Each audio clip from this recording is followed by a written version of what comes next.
I'm your host Hector, and I'm here with my co-host Gilbert. Hey everybody, how's it going? Hope everyone's doing well. We're here with the breaking news. Literally, this happened like, I don't know what, an hour ago, hour and a half ago. Marjorie Taylor Greene has resigned from Congress. Mm, mm. Who What would have a thought? what a shock. Yeah, Yeah, that's yeah. mm, So mm, basically, the last couple of, well, it's been going on for a while, right? Because Marjorie Taylor Greene, in a lot of ways, sort of broke away from party lines in regards to, funding Israel and the Epstein files, especially. Like Trump was saying it was a Democrat hoax and stuff like mm, that. Just bizarre language coming from Trump. Marjorie Taylor Greene was saying it's real and it needs to be released. So mm. sort of interesting there that yeah, she broke away from Trump in probably about September is when it really came to like butting heads, and it's sort of interesting that she just sort of like gave up. So Yeah, I mean, it can all get a bit too much in the political sphere, and if you apply enough pressure to people, I mean, you got to think that this woman, her whole life was essentially Trump, right? It well, at was least for the last like revolting. 5 years or so. So Yeah, so she dedicated a significant amount of her life to Trump, and then for Trump to just completely, uh, Trump called her a traitor, but in a sense, Trump betrayed her, that's his basically biggest what this video supporter. says. I mean, we can watch it and sort of pause through it as we go. I might put the Hmm. speed up a little bit because she talks sort of slow. Yeah, you put it to two times. 2 times speed. So we could go through this. This is pretty new, and sort of Mm, give our hot takes as we go through it. Hi, everyone. mhm. I've always represented the common Okay, American maybe man and that's a woman as bit a member too of the House of fast. Representatives, which is why I've always been despised in Washington, D.C., and just never fit in. Americans are Yeah. used by the political industrial complex of both political parties, election cycle after election cycle, in order to Oh, elect can and you hear reject. that, by the way? The Americans are something about the political industrial Oh, yeah, complex. yeah, you can hear that. I was just Yeah. wondering if you could Okay. hear that through the app. No, all good. Cool. Whichever side can convince Americans to hate the other side more. And the results are always the same. No matter which way the She's got political a pendulum Christmas tree swings, up, but it's not even Republican or December Democrat, yet. nothing.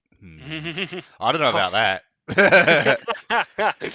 Yeah, maybe they do it differently in Georgia. I don't know. Yeah, I mean, it's Because not even you put. December yet, and you got your Christmas tree up. I don't know. That's a bit of a red flag, mate. Okay. Some people just really like Christmas, I guess. They Yeah, just so can't what? wait They for. just never take it down? Yeah. Never gets Maybe. better for the common American man or woman. The debt goes higher. Corporate and Well, global that's the interests thing. Just remain like she says Washington's true enterprise. things. American jobs continue to Mm. be replaced, whether it's by illegal labor or legal labor by Yeah. visas or just shipped overseas. Oh, that's another thing that she butted heads with Trump on is the H-1B1 visas, where Trump's like, we need to get the geniuses into the country, and then people would literally say to Trump like, don't we already have geniuses in the country? And he's like, no, Yeah. Yeah. no, we don't. Shocking. Yeah, Shocking. Yeah. yeah. We need the whole. Not that we have like what 400 million or 350 million Americans. I think that's enough to draw talent from. But yeah, just straight up, no. That is. I mean, after that, I mean, he just doesn't care anymore. He's just doing this for. I think you could say deduce from all of this kind of stuff that we'll go into today that it's just like he is solidifying his own sort of network to for the purposes of once he's out of office, he will be safe essentially and protected as a person and not be ousted from these circles. He'll have his own safety net. In other words, and what I'm trying to say. But I mean, yeah, in this video, like you'll hear a lot of what MTG says. You'll say like, oh, she's like right about a lot of stuff, but as is too common for like well, not just Americans, a lot of people like they'll say all the same things like, yeah, this is a problem, the immigration, the debt, the Immigration, jobs, the banks, economy. yeah, Yeah, economy. they'll say, but yeah, they'll say, look, oh, there's all these problems, but they just don't really understand. I mean, even she as a politician hasn't managed to really connect all the dots, I guess, to really understand. And you'll see it in these inconsistencies in how they approach things like foreign policy, and how the US should relate to other countries essentially. But I'm not bagging on anybody here. I don't want to do that, but that's just something to consider in going throughout this video. Like she very much is kind of someone of the people, and that way is what I'm trying to convey. Small businesses continue to be swallowed by big corporations. Americans' hard-earned tax dollars. Well, she believes basically what like most Trump supporters believes, really. So. Yeah. The spending power of the dollar She's not wrong. Yeah. The average American family can no Trump longer doesn't survive on a believe single that. breadwinner income, as both parents have to work in order to survive. And today, well, that's the thing. She's like, she's just saying stuff that's true. For their future, and don't think they will ever realize the American dream, and that breaks my heart. I ran for Congress in 2020 and have fought every single day believing that Make America Great Again meant America first. I have one of the most conservative voting records in Congress, defending the First Amendment, Second Amendment, unborn babies because I believe God creates life at conception, and I love to fight for the little guy. Yeah, literally the littlest guy. So that's pretty cool. Fought against COVID tyrannical insanity and mandated mass vaccinations, and I've never voted. Yeah, that's the thing as well. Well, I mean, Trump wasn't president at the time when most of that was going on, but it's like... Well, I mean, he actually was, for the start of it. So, yeah, well, Warp Speed, right? Yeah, Operation Warp Speed. It's sort of interesting that even back then, Marjorie Taylor Greene sort of broke off with the, even the Trump-aligned Republicans, let alone like neocons, to be against like vaccines and against lockdowns and that sort of thing. So, yeah, again, she sort of believes more of what Trump's base believes than Trump does. Yeah, she's got more Trumpian than Trump more Trumpian than Trump. Yeah. Yeah, I mean somewhere along the line, Trump, or who knows? Well, it could have been. I mean, you could probably say it's sort of been like that from the start. So yeah. Well, it's like back in 2015, he's like, we're going to build a big wall, but we're going to build a big gate, and everyone can come through it, but they have to come through legally. It's like, how about we don't build that gate? yeah. Well, that's the thing that people have to. Yeah, now it's like that, right? Yeah. But it's like, I mean, this is the thing. They know how to rile up the crowds. They do know what people want. They know. They're not oblivious to what people are saying and what they're feeling. But they use this as fish bait for all the we're just fish to them, and everybody comes crawling to them. Everybody gathered around Trump. So like sheep to a shepherd. So it's like, yeah, people just have to be going forward. They have to be aware of this. It's personnel that dictates policy, and otherwise they'll say whatever. I mean, they didn't even really try in the lead up to his second term, do anything. anything. Yeah. I mean, what a clown show that was. But yeah. Anyway, yeah, we can proceed. However, with almost 1 year into our majority, the legislature has been mostly sidelined. We endured an 8-week shutdown, wrongly. Yeah, that's the thing. The Republicans aren't even showing up to work. It's like, come on, mate. Which means all courage leaves and only safe campaign re-election mode is turned on in the House of Representatives. During the longest shutdown in our nation's history, I raged against my own speaker and my own party for refusing to proactively work diligently to pass a plan to save Americans' health care and protect Americans from outrageous, overpriced, and unaffordable health insurance policies. Yeah, so it's like, these are all just good things. Every day to fix this disaster. But instead, America was force-fed disgusting political drama once again from both sides of the aisle on television every single day.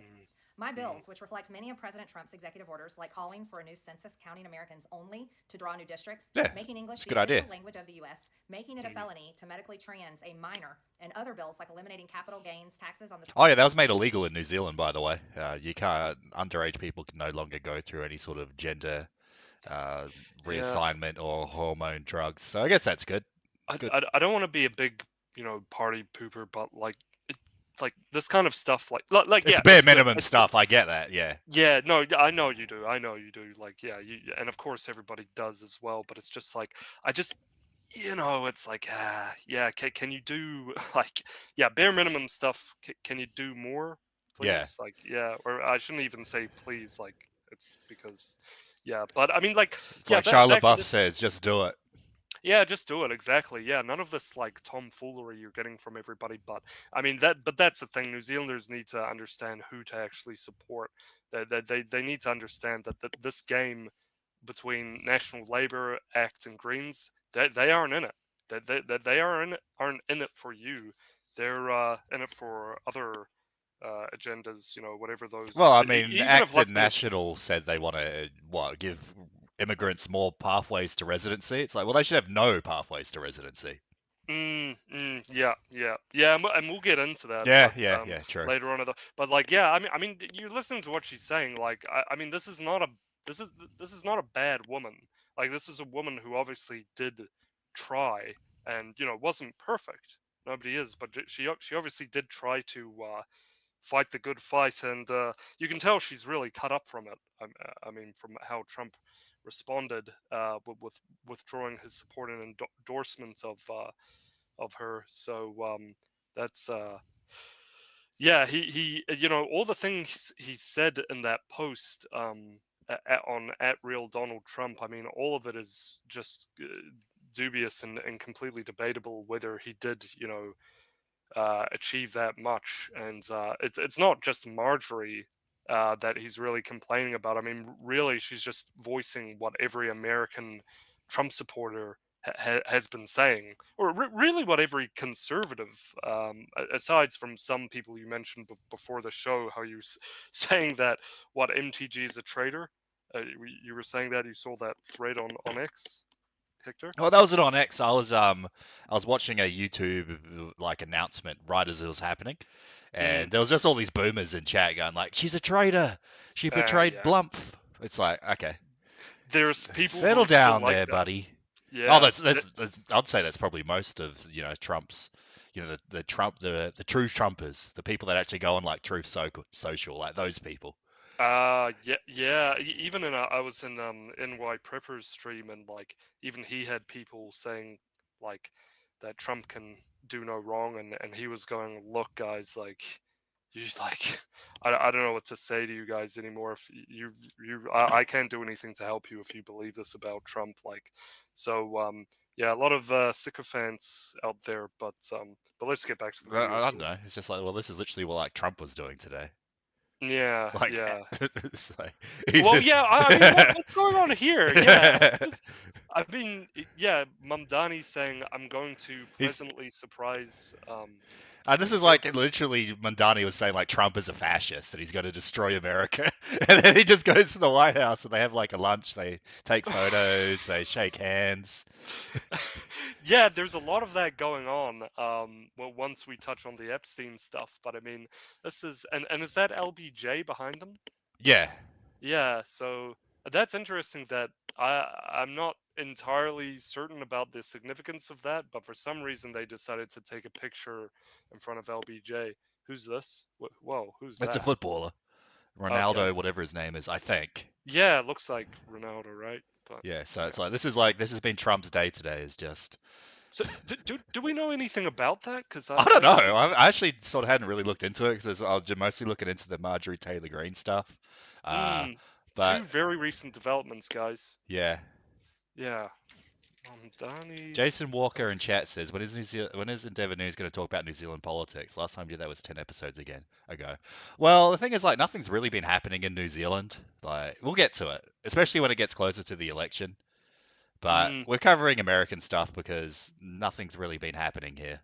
I mean, you had we're. the Maori Party fall apart. I mean, we'll talk about it now. We had the Maori Party fall apart. It's just them like saying, "Oh, you're trying to take over the party. No, you're trying to take over the party. No, you spent party money." It's like, buddy, who cares? Mm, It's like, who would have mm. thought that the party whose only real policy is just like hating Whitey couldn't like sustain itself into a coherent organization? The people who subsist off Whitey, Yeah, too, I might add, who get all their KFC and stuff. So, of course, not to be mean, but KFC is it's a staple of this country. yeah. Um, So. I mean, but yeah, I mean that's basically New Zealand politics is the Maori Party falling apart, but it's really not that interesting. I was looking into it. I was thinking of maybe doing a segment on it, but it's just sort of boring. So there's your yeah. segment. I mean, yeah, We're just in this unique position where Hector and I went into this with a specific focus, and that focus means that we have to club. I mean, Endeavour News was always supposed to be a global thing, like a global endeavor. So we kind of that was our and we wanted to touch on New Zealand and here and there, but the main focus is trying to really. I mean, that's why we have so many people from all over the world to try and get them together to talk to each other and to sort of cross pollinate ideas into a space that is authentically, truly nationalist, and where you're bridging these gaps and miscommunications and misunderstandings, and instead, forwarding a truly nationalistic agenda for all Western and I guess first world nations too, is how I would like to see it, but mainly with a Western focus, of course. But yeah, that's kind of what that is. Yeah. But yeah, I don't think the Maori Party's going to split. I mean, if they split, they sort of know that they're just going to lose. So they'll manage to just like pull it together, I think. Like my prediction is they might kick a couple people out, then they'll just get like new MPs to run in these electorates. So I don't know if the Maori Party's going to split. It probably isn't, but they might lose some seats to Labour in the next election. But it's sort of like, well, you got to like marry Labour MP instead of a Maori Party MP. It's not really that different. Or maybe the Green Party will get a seat or something. It's like, yeah, I mean, it's the Maori Party, mate. It's not actually like that important. Like, all they're really known for doing is just spazzing out in Parliament. Like, I honestly kind of miss that. Like for a while, I was like legitimately embarrassed that like that was going on in our country and everybody had eyes on us and like laughing at us. But like now it's like it was actually. I mean, it was funny at the time as well. But yeah, now I kind of like. I don't know. It was just funny. I hope they do something like that again, just because it's like funny. And honestly, it probably hurts their chances of getting elected. I don't think yeah. people really necessarily. Oh, Like that. I don't know. I think there's a fair amount of like base within these Maori electorates that go, wow, they did a haka? Whoa. They're just like me. Yeah. And then they just vote for them. Yeah. What I'm getting from this Mamdani meeting is they were talking about economic and infrastructural things, and also about crime. So it seems to be a lot of issues that affect New York. So that they're trying to. I mean, I guess it sort of makes sense. They both come from New York, right? That's both their state. So perhaps it's still very strange, though. It's still very strange. Then again, Trump was never really a conservative, but Yeah, that's sort of true. I mean, Trump will bend to Bibi. He'll bend to Putin. He'll bend to Narendra Modi. So it kind of does. I mean, Trump is right about himself when he says he's very flexible and he can do all kinds of things. So it's there isn't really much of a foundation with Trump and his thinking, it would seem. So, but yeah, as it relates to this, it's still so that we know what they discussed, but what this actually means, this is very emblematic, Hector, I feel, of incorporating Kash Patel and his Kash Patel's arranged marriage, and all these other strange people, of course, that Shrubnub Grug Krishnan, what's his name? What's his name? Something Krishnan. I don't know. Surabhanab Christian, another Indian like tech guy. Yeah. And yeah, I just call him Grub Krishnan because I can't pronounce the name, obviously. But yeah, and Elon Musk, this kind of like a circus show, really, of a hodgepodge of various people that seems to be just stitched together in like a Frankenstein constitution that is Trump's administration. So yeah, I don't know if this is sort of that seems to be the way that Trump sort of likes to do things. Is he kind of whoever, especially now, I think that's apparent in his second term. Like whoever can play to Trump's kind of feelings, Oh, that's sort of been obvious for years. Yeah, but perhaps this is what Mamdani's aides are encouraging him to do. And that would actually be a good thing to look at, is who Mamdani's aides actually are, because it could be very likely that Mamdani's aides are the same as Trump's aides, which is not entirely impossible. But yeah, there's definitely a lot of aides going around. That's true. A lot of aides going around the White House. Yeah. Yeah, and the rest of Yeah. That's good. I like that. But Uh, yeah, I guess we'll see how. I mean, because this guy was supposed to be like a arch nemesis, right, of Well, that's Trump. what he was hyped And up to be. That's why it's sort of funny. It's like this guy was like, "I'm gonna stand up to Blumph. yeah, We're gonna, I don't know, stop him deporting illegals or something." And then, yeah, he just shows up to the White House and they talk about, I don't know, how they could build like new bridges or something. yeah, yeah. I mean, this is the thing: is like how, like we already gave some inkling of like sending out bait to the masses in terms of like anti-immigration stances and Hmm. so on and so forth. And it's like, well, how much do these people really corroborate with each other behind the scenes? And the Epstein thing is something in that vein, which is Yeah. another thing that should Well, establish that in people's minds. Well, with the Epstein thing, right? This I actually had this article ready to go before Marjorie Taylor Greene resigned because it was like what Marjorie Taylor Greene, Thomas Massey were like two Republicans that they were pushing for the Epstein files to get released. And Mm, basically, yeah, because they were pushing for it so hard, it basically forced Trump to crack. Because originally he's like, "It's fake, dude. It's a Republican scam, or it was invented by the FBI, or they don't exist." His story was changing like twice a week. So mm, now they finally vote to release it. I have a feeling they're probably going to be redacted again because that's what happened last time. There was apparently an Epstein file release. They redacted a whole bunch of things. So it's yeah, probably going to be the same thing again. So it's probably not yeah. going to be anything new. I mean, But that's the thing, isn't it? Oh yeah, go ahead. Sorry. yeah. Yeah, no, I was basically finished what I was saying. Yeah.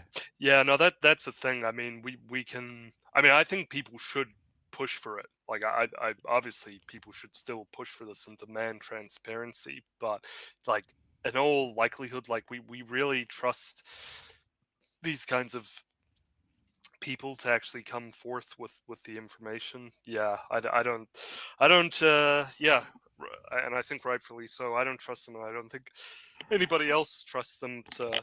But maybe if there's enough pressure, who knows? Maybe there will be some insights. But it seems that the things that have been released have just been released to attack Trump. But should we before we diverge, should we stay on MTG a bit Yeah, more? sure, sure. But we are on MTG, aren't we? Actually, Oh, yeah, it's sort of related because, well, it was MTG that yeah, was, saying that Trump was betraying his base and like just basically being like mm, extremely dodgy is like the nice way to put it. mm, By mm, basically saying that like the Epstein files are a hoax. It's like, mm, why are you still talking about this guy? It's basically like Trump's response is like, why are you still talking about this guy? You gay or something? Like that's basically like as intellectually mm. sound his argument was. It's like, Yeah, what are you gay? You're talking about Epstein still? yeah, yeah, You're yeah. thinking about a dude? Are you gay or something? It's like, come on, mate. Yeah, true, true. Yeah, but she just she herself, she was a bit of an outsider. She just doesn't have perhaps the same ability to convince people of her way. But well, you have all kinds of people running circles all around Trump all the time, getting him to tout a certain tread a certain line. So toe a certain line. Sorry. So yeah, it's probably just all a bit too much for her. So she just kind of gave up. But I actually don't think she should have given up. I Yeah, I mean, don't think so either, but I mean, yeah, mm, she was going up against like the entire Republican establishment, and if you don't really have your heart in the right place, mm, if you're mm, not really ready for that, I can see why she would feel a bit the pressure was a bit too much. So it mm, is what it is. yeah, yeah. I still think because Thomas Massey's still in the game, so Oh it's yeah, like, he's not quitting, but he's sort of been mm, like an outsider Republican for like a decade and a half at this point. So mm, sort of like mm, Rand Paul and Ron Paul, they were always like outsider Republicans. So is Thomas Massey. So good point. Yeah, yeah, yeah. yeah. So yeah, but Uh, we have a mhm, couple people in chat asking. We sort of mentioned it before, but like the puberty blocker thing in New Zealand. It's like we're just talking about this, but it's like it's good that it happened, but it's like this is just bare minimum stuff. It's mhm, like mhm, the puberty the puberty mm, blockers like shouldn't be a thing in the first place. So it's sort of yeah, like they invent an issue and then they mm, come up with a solution, 2 years later. Well, I mean, guess yeah, 4 years later. But it's like they're solving an issue that was created basically through by their negligence. through their own negligence. So Mm, it is sort of like it's good, but it's like, come on, mate. It's like you need to be yeah, doing more than this. yeah. People respond to that stuff though, but yeah, as Hector says, you need to be doing. Yeah, this isn't like we have real problems as citizens of this nation, and it's just this whole this whole thing, this whole culture war thing. They're constantly trying to pull it away from the things that actually matter, like immigration, like the economy, like lots of stuff, and they're constantly trying to pull it into this like cultural stuff. And it's like, look, if you solve a lot of the things that really need to be solved, all that cultural stuff will be resolved, I feel, at least in large part. But yeah, I mean, well, anyway, that's just what I think. But Yeah. Yeah, not Jason. that yeah, sorry, go ahead, Sorry, go oh, ahead. sorry. There's just Jason in chat. We are planning to talk about the record number of people leaving New Zealand eventually. So we do have actually, we were planning a little New Zealand segment at the end of the show, but Yeah, I guess we yeah, could calm down, guys. Like, calm we'll down. We'll get to get New there. Zealand. Like, Yeah. New Zealand isn't the center of the I think this is like the world. first time in chat that most of the people have just actually been asking about New Zealand. Yeah, yeah. Well, but if you guys only want to hear about New Zealand, just come back in like, I don't know, an hour or something. What Yeah, do you maybe an think? hour or so. Yeah. Yeah, because we're going through like this is how we do. We go through international news And then we first, and do New then Zealand news at the end. That's usually the that's way right. that we do our show. I mean, that's the way we've actually done it since the start. If we're going to talk about international news and New Zealand news, we usually talk about the New Zealand stuff towards the end of the show. So, Mm, yeah. yeah. So just wait. Hold up. Hold your horses, mate. We'll Hold up. get. Hey, yo, hold up. Hey, yo, hold up. Yeah, so we'll get there. We'll get there. Yeah. But anyways, so yeah, I mean, MTG, she's sort of more Trumpian than Trump. Trump has been, I don't even know why. I mean, well, I guess maybe you could say why, but it's like the whole Mhm, Epstein stuff was just bizarre, to say the mhm, least. I mean, it's mm, probably because Trump is implicated in some way. I mean, mm. this latest thing was like, okay, to be fair, like Epstein isn't the best source where he's like calling Trump gay. It's like that is sort of funny. Yeah, you bought that property off me? Well, you're gay. Yeah. Like, yeah, or whatever that feud was between them. But yeah, they did have a falling out. And the thing is, I want to, because we're sort of on Epstein now. Um, Yeah. can we? We'll just go back and forth. Um, like They're sort Mike of Johnson. related, so yeah, we'll just yeah. Yeah, yeah, no, absolutely. I mean, a lot of like talking about the boomer truth social boomers. Um, it's kind of like they're saying that the attack on they're calling it an attack on Trump.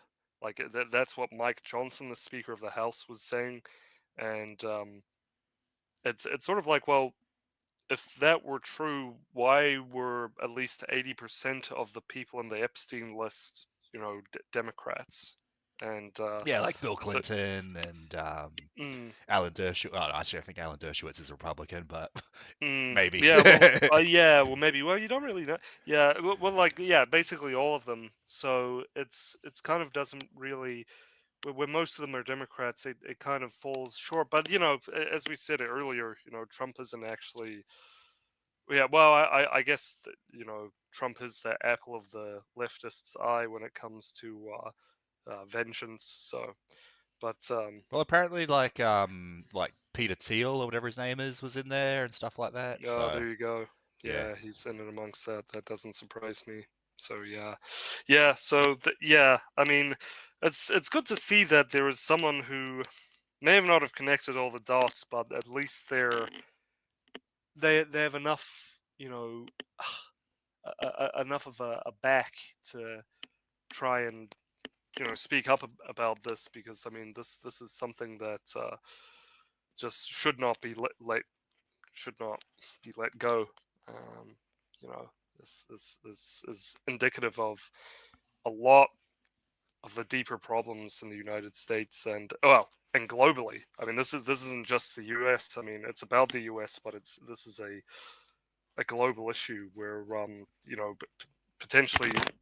I mean, well, there are leaders all across the world who are implicated in this, and yeah, this has some very serious ramifications. And the thing is that that the Israeli spying and lobbying is absolutely it's real, but Wasn't you like know a former prime minister of Israel apparently on the list Ehud as well? Barak, I believe it Yeah, was, and there were yeah. probably others, to be honest. I mean, are we really like with all the stuff that we see the Israelis involved in? Like, are we really going to believe that it was just? I mean, well, I mean, like the Peter Thiel, right?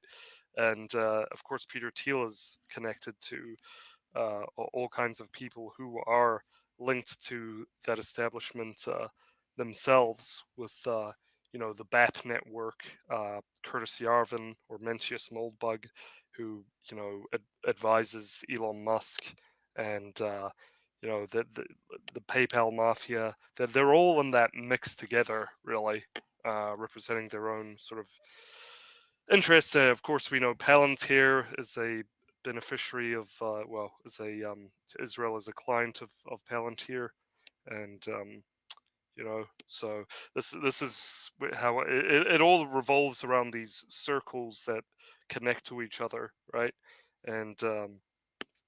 And yeah, so it's I mean yeah, that obviously there's like it's funny again, like, well, I'll say this before that. I mean, there's certainly. I mean, it's not just Israel, but I mean, there's going to be Russia in there as well. Like, there was a lot of funny stuff going on with that. Interestingly, Mike Huckabee actually had a meeting with Jonathan Pollard recently. Isn't that interesting? The Israeli spy. Very interesting. Yeah, yeah. So again, this is something that I don't think we know a lot about, but I mean, this is a guy who was like arrested in prison for like how wasn't it like 20 It years was or a long something? time. Yeah, I think it was about 20 years. And didn't Trump pardon him? Or am I misremembering that? Yeah. Oh well. Yeah. That's yeah. Let's Or is check. that a different Israeli spy that he pardoned? Yeah. Yeah. It was he oh, okay. So he actually did. He pardoned Israeli officer who enlisted Pollard. So he Oh, was okay. I think I might have. Yeah, I got it mixed up. yeah, but no, Trump did. He pardoned I can't remember his name. I think it was Shlomo Rubashkin. Uh, Is that his who actual name? yeah, that's his actual name, and he looks. Well, I don't want to say that because we're on YouTube, but Oh, yeah, I know the guy you're talking. I actually remember him now. Yeah. yeah, this was the guy who had the meat packing slash meth plant with ongoing prostitution rings. Hmm. And it was supposedly a halal. Oh, sorry, what do you call it? Kosher? Kosher. Yeah. Yeah, meat factory, and but they were making methamphetamine, and they had prostitution rings in there as well, it, in the plant. So he was convicted of 86 counts of financial fraud, and yeah, just yeah. Let's see here. Wow, this guy was like okay, so he's done a lot of he's been doing a lot of stuff. Should we just say that? Um, child Didn't Trump labor. pardon him? Then he got arrested again for like financial fraud. Am I remembering that correct? Oh, maybe. Probably. I mean, this guy is a literal career criminal. Um, There he yeah, is. wow. Yeah, this was yeah, there's a whole interesting story with this, but yeah, so there was of course there was um issues involving animal treatment, food safety, environmental safety, child labor, undocumented workers, yeah, yeah. So And then there why was did Trump lots. pardon this guy? Really makes you think. Yeah, yeah. And did he pardon any of the J6ers or I any of mean, them not at the people? time. He did eventually, I guess, like 4 years Yeah. later. Yeah. 4 years. 4 years of those people without their. I mean, these people literally put themselves in harm's way and lost 4 years of their life. And yeah, this is yeah, but. in a way, if you can look on the flip side of all of this, then you can kind of go, well, Trump people literally, just what's the optics here? It's like, why did Trump pardon this guy? I actually don't understand. Like, even if you're well, like a shill, it's like, why would you pardon this guy? yeah. No, it's a good question, and if you go through a lot of Jeff Kay's work from Western Allies Resistance, and you go through Jeremy Roth Kushel, you expose the enemy and the antidote, his shows that he does with Greg.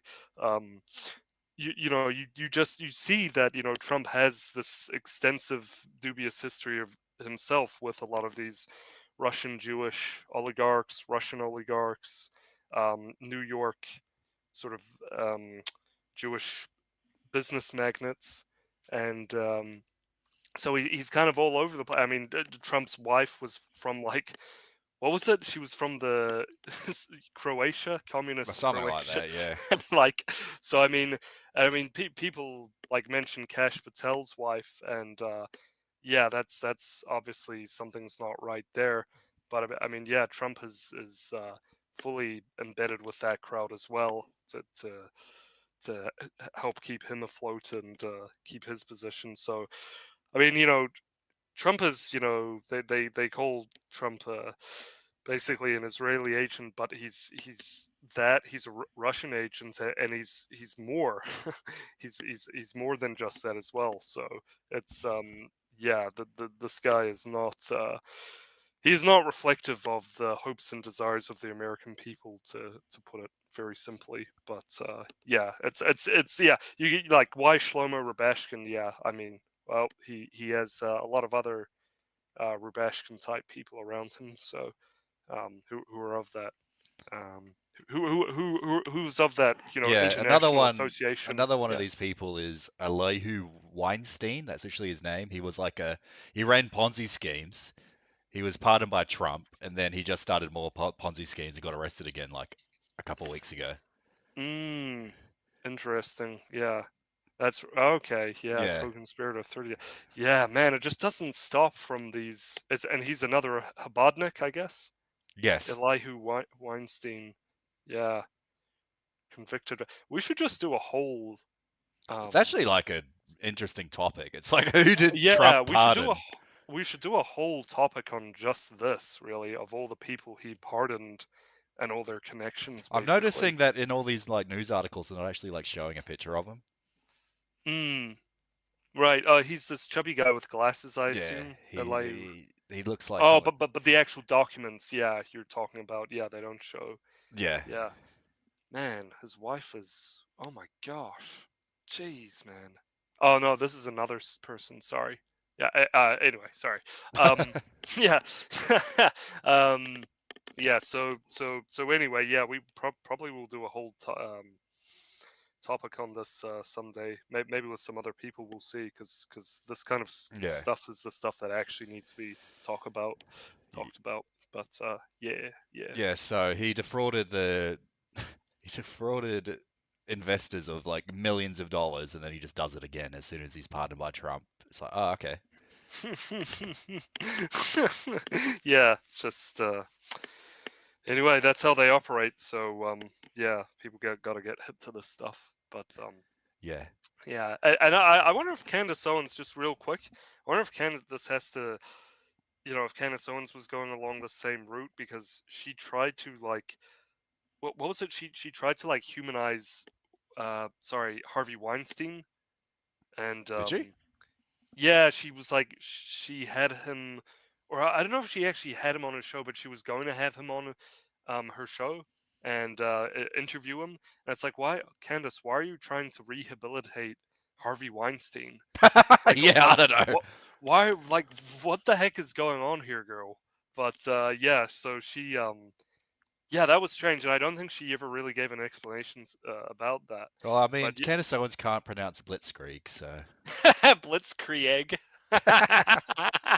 she's she's spent her whole life as, like, a privileged upper class black woman, ordering brunch at bistros and cafes. So she sees Blitzkrieg and pronounces it a Blitzkrieg.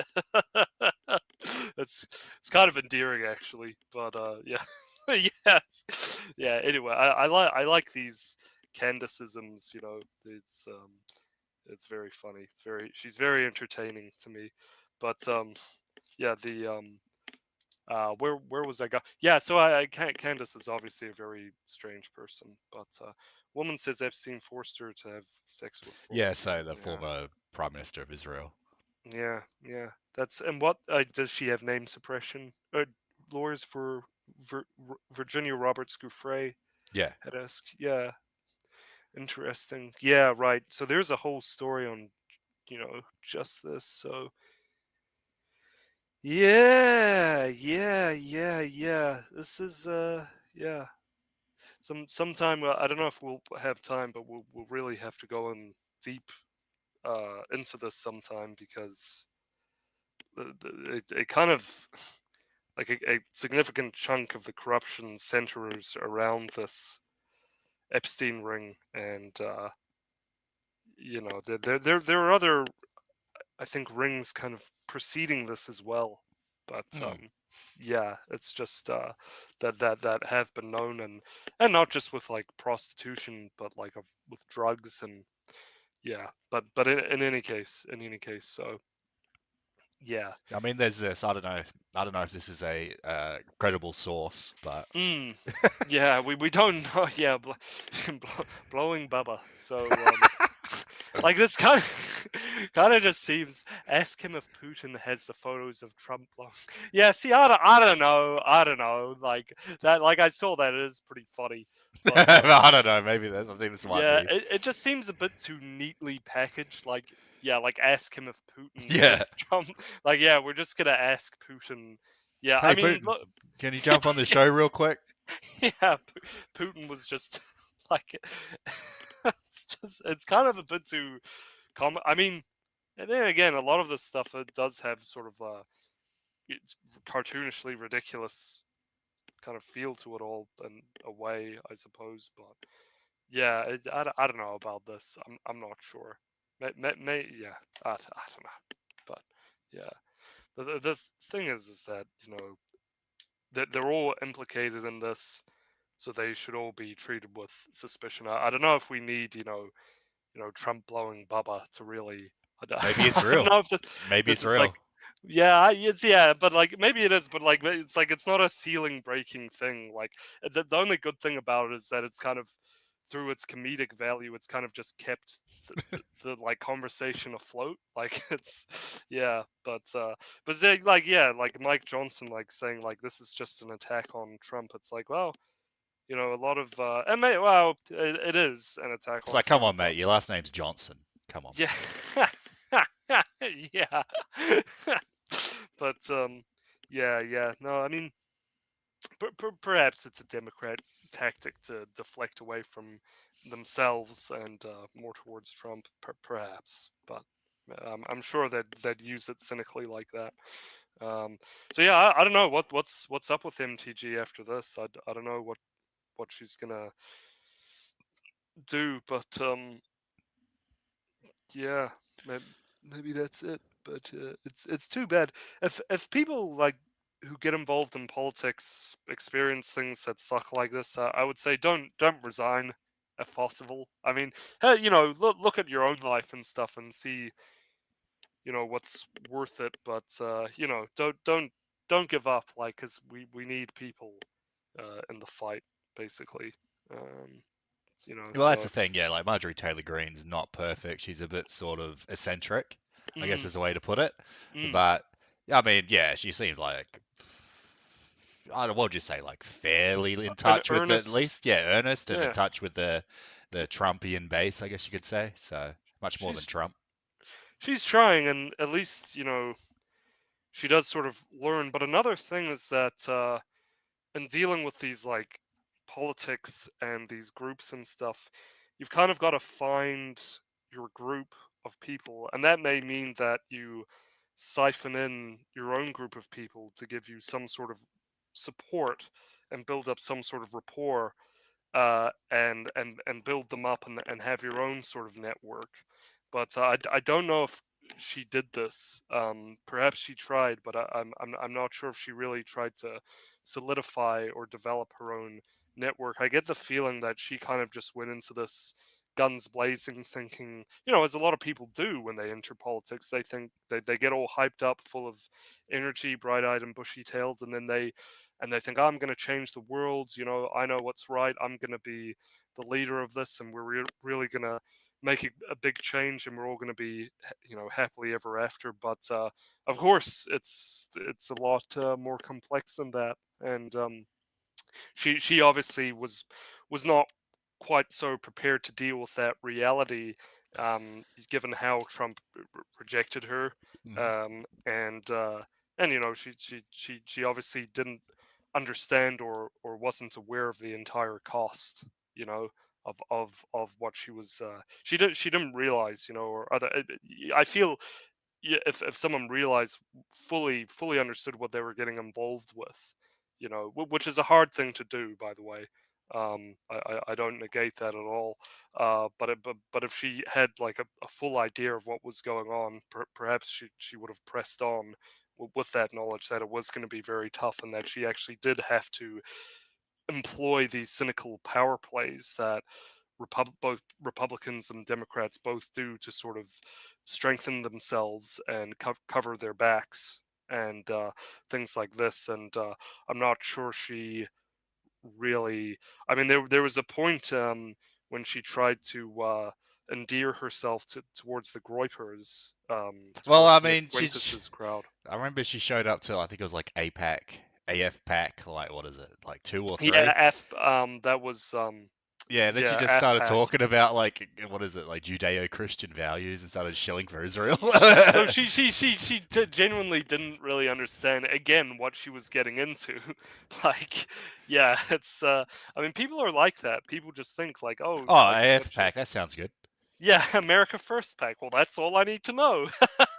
But yeah, so I mean, yeah, and then she obviously didn't. I guess similar to how Trump and Kanye West, turned up at Mar-a-Lago to have dinner with Trump. But yeah, so like yeah, that's the tale of MTG, I guess. And Well, yeah, yeah, I mean, her story is mm, basically written at this point, so mm, it is what it is. yeah, yeah, yeah. You got to be smart, guys. You got to really be kind of very cynical and very realistic when it comes to politics. You gotta. It's a tough game, and you deal with some very power hungry, um, people who really love to tattletale and protect themselves. Just think of like all the worst qualities a person can have, like in terms of like in a company or in an organization, and just apply that to each politician, basically, and how they conduct their internal affairs. And that's kind of what she got, basically. And I don't think she was one of those people, though, which is why she couldn't. You've got to be ruthless. You got to be ruthless Absolutely. to a degree. So All yeah. right, should we move on to the next topic? Yeah, Yeah, I'll just say that this is just like it's another indicator of just how far removed Trump is from his original vision and yeah. mission, or what we thought was what was going inside his head is another story. Maybe there was nothing at all going inside his head. Maybe he was just being told what to do this Maybe whole Trump is time. like one of those people that you hear about that like don't have a inner monologue or something. Like maybe there's just literally just nothing going on in there. Yeah, well, it does seem that way, doesn't it? It It does a does. little bit. Like, I mean, one minute he's like pro-Ukraine, the next he isn't. The next, like, one minute he's fully supporting Israel. The next he's like calls out Miriam Adelson very, round in a very roundabout, or maybe not so roundabout way, and he's concerned about the children in Gaza. It's just like all over the place. Yeah, it's I don't know. I legit just don't know. He's like, oh yeah, we're gonna slap on $100,000 to everyone that does a H1B1 visa. And then he's like, oh no, we need them. They're all geniuses. Like, it's just stuff like we that. need Yeah. 300k Chinese, or what was it? How many Chinese? 300. Yeah, How it's many? How many ridiculous. Like, yeah, yeah, we need we to need. bring in all these Chinese people to go work at all our universities and all our Yeah, the tech R&D sector firms. It's like, okay, and that's a really law. good idea, mate. Sweet. Yeah, great. Yeah, awesome idea. Yeah. So, I mean, Yeah. this guy truly is, for all this talk about the New World Order, I mean, if people were ever like confused or didn't believe in that theory that there was a new world order. I mean, well, now you can believe it because it's like Trump is making it happen through like the convergence of like Israel, Russia, and China, with America building up this empire for all three of them. Multipolarity, right? I mean, that's essentially what the new world order is. Hmm. That is being built before our very eyes. So yeah, Trump doesn't understand what he's doing, so it's Yeah. just another dangerous retard, basically. Yeah. All But right. yeah, Before we move on to the next topic, I'll read a couple chats. Jason says, "Do you think New Zealand nationalists would support leaving the Trans-Tasman Travel Agreement?" Probably not, because I mean it's easy to see why people want to leave for Australia. It's just New Zealand is just objectively worse than Australia in a lot of mm, ways in terms of cost of living. It literally is more expensive to live in New Zealand, and wages are lower, and we're taxed more. and it's not as fun. Yeah, and there's like the weather sucks, and like Mm. the chicks are like way uglier. So there's a Yeah, Australian chicks are hot. yeah. So there's a lot of there's yeah. I'd say it's probably a bad thing. Yeah, Yeah. yeah. That's Uh, I don't know what they're gonna do about it. Like, even if they would do something about it, I mean, realistically, like these people, I mean, that's why it's like so important that NZ first. I mean, because then there's just not none of them are yeah. going to do it. The only way is like if NZ first get. I mean, not even like 15. I mean, really, like we should be talking about 20%. I Well, they feel. should be like where reform is. It's actually sort of interesting. Like, you have all these right-wing parties around the world. I mean, even like One Nation in Australia is polling at like 15, 18%. But because it's sort of like New Zealand First actually refuses to put like forward policies that people want, that they're Mm, just still hovering around like 9, 10% when they should be, you know, 20%, 30% like reform. It's like, buddy, just actually have some policies that people want and people will vote for you. Like, people are like itching for it. People don't like yeah. National, they don't like Labour, they definitely don't like the Greens and their like nonsense, like economic sabotage, like net Mm, zero by 2035, just ridiculous policies. nobody So cares about that. yeah, it's like, Yeah. bro, no one cares. It's just like, if they just had Mm, some policies that people wanted to vote for, then they mm, could easily like surpass like One yeah. Nation in Australia. Like, how is it One Nation's polling at 18%, but New Zealand First is still polling at like 10? It's because they haven't actually put forward like a proper immigration policy Mm, yet. They haven't really put forward any policies that are going to bring down the cost of living. They've done a mm, little bit. They've like, yeah, they've banned puberty blockers. It's like, yeah, that's good, but again, that's like the bare minimum. mm, Yeah. mm. Yeah. So I don't know if they're actually gonna be able to. Yeah, yeah. They need to do something to actually. I think Shane Jones probably he seems. I don't know what's going on with Winnie, but Shane Jones seems like he's serious about it. But that's all I can say. Well, Yeah. I'll just say to Jason Walker, the way you get white people to stay in New Zealand is by making New Zealand a place that people actually want to live, and by doing that, the easy way to do that is you stop mass migration of like all these third worlders and like low skill interlopers into New Zealand, and you bring cost of living, energy, food to affordable levels. Mm, That's yeah. it. That's it. And then everything solves itself. It's actually really easy. That's Mm, how you get mm, white people to stay in New Zealand. mm, Like mm. those are the you And can that's the bare minimum. You yeah. can do a lot more I mean, too. you could do a lot more by like, tackling banks, because New Zealand has some extremely high interest rates, like just bringing like cracking down on like basically usury and stuff like that would also be good. But it's Yeah. just like just stopping mass migration of third worlders and low skill Mm, immigrants into New Zealand would basically solve yeah. over half of New Zealand's problems. And that's not to talk about all the other novel things that you could do on top of that as well. I mean, even Hector and I were discussing this once upon a time that you could do stuff like that Qatar and Saudi Arabia was doing with their civilian populace, of basically prioritizing their needs to such an extent where they don't. even really need to work Yeah, anymore if they don't want, because they literally get immigrants to work for the country. yeah, And then you've got Norway and Denmark. They have a lot of really great benefits and amenities, that make them make it, people, Scandinavians, they want to live in their country because it's nice, and other people like well, living that's the there thing. If too. you are going to bring, I'll just add to that there because you sort of glossed over it. But it's like if you are going to bring immigrants into New Zealand, there needs to be absolutely no path for residency. You basically have to treat them like indentured servants, like Mm, they do in the Saudi Arabia and Qatar and all these other places. So they mm, basically mm. have to be like not even second class citizens because they're never going to be citizens. Like you have to treat them like an economic resource that you Yeah. use and then you chuck them out when you're done with it. You throw it in the bin when you're done. That's And, how that's how you should treat migrant labor. well, and it's kind of like it might to some sound I don't know, like mean or something, but it's like it's actually like if you had the choice of working for like, I don't know, below minimum wage or living in like a slum in India, like you would Yeah, choose to work in New Zealand for below minimum wage, like if those were your only two yeah. options, like nobody wants to. Yeah, I mean, well, they do it in Qatar and Saudi Arabia, right? And I mean, they it's much worse, like worse than Yeah, and like the compared actual to Saudi here. Arabians don't have to work. They just like Yeah, stay home and be neats all day and play Fortnite.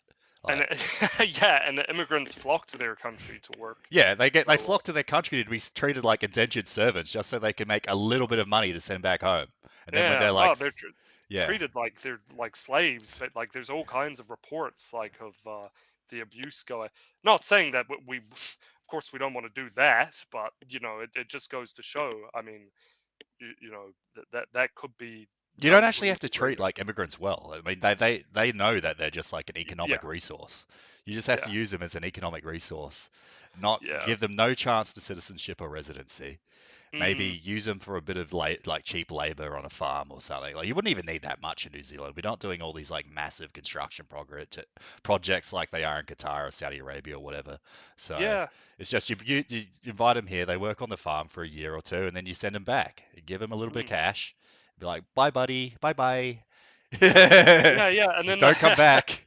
see you later. Yeah, and then the benefits go to New Zealanders, and you can basically put forth initiatives that make it easier, or what that make people want to have families, Yeah, and grow the population that way. I mean, everything that's being done, if you look at the economy, everything and policy, everything that's being done is kind of done to stifle people's ability to successfully have a healthy family, but yeah, so yeah, yeah. there's all kinds of things, all kinds of examples that you can look at across the world, and unlikely places like the Middle East, but yeah, but they do it. They No, do they've it. actually It sort of figured works. out, like the Arabs actually figured out how to use Mm, migration in an effective way. mm, Because mm. yeah, if it's like fair enough, the Saudi Arabians, the Qatarians, they don't want to work as like a farm hand or a construction laborer. Like they're too good No, for that. That's like yeah, peasant stuff. That's yeah, for the lower exactly. that's for the lower servants. It's like we should be thinking like that. We used to think like that. That's why back in like Fiji and stuff, you'd invite all these Indians in to basically be Mm, slaves on your like mm, on your orchid or on your like plantation, and then you just send them away. You don't let them integrate. You don't give them any path to residency. You mm. basically use them for a couple of years, use them as labor, then you send them back on their way back to their home country with a couple $100, which to them is enough to like I don't know buy like a you know Pig or something. I don't yeah know. buy Yeah. buy buy like a new I don't know kitchen table or something, and that's the whole reason that they worked there. It's like the Mm, Arabs have literally figured out how to use not mass migration, but like migrant labor. Like mm, mm, it mm. actually wasn't that hard. Yeah, yeah. And people still flock there to go to Yeah, work, people and still it's like, do it. They still yeah, do it because it's still better than living in India or like living in we're letting Bangladesh. ourselves. Yeah, Yeah, yeah, exactly. Yeah, we're kind of letting ourselves be abused in this yeah. by immigration in this way, and it's just like doesn't even like even the businesses, like since boomers are so keen on like cutting costs, like will benefit them as well, like that. But they don't see it like that. You have a lot of them like going like, oh, if we would have done it if we could. Well, it's like you can do it, and you would actually benefit it if we worked on having a country that emulated like Qatar or Saudi Arabia in that way.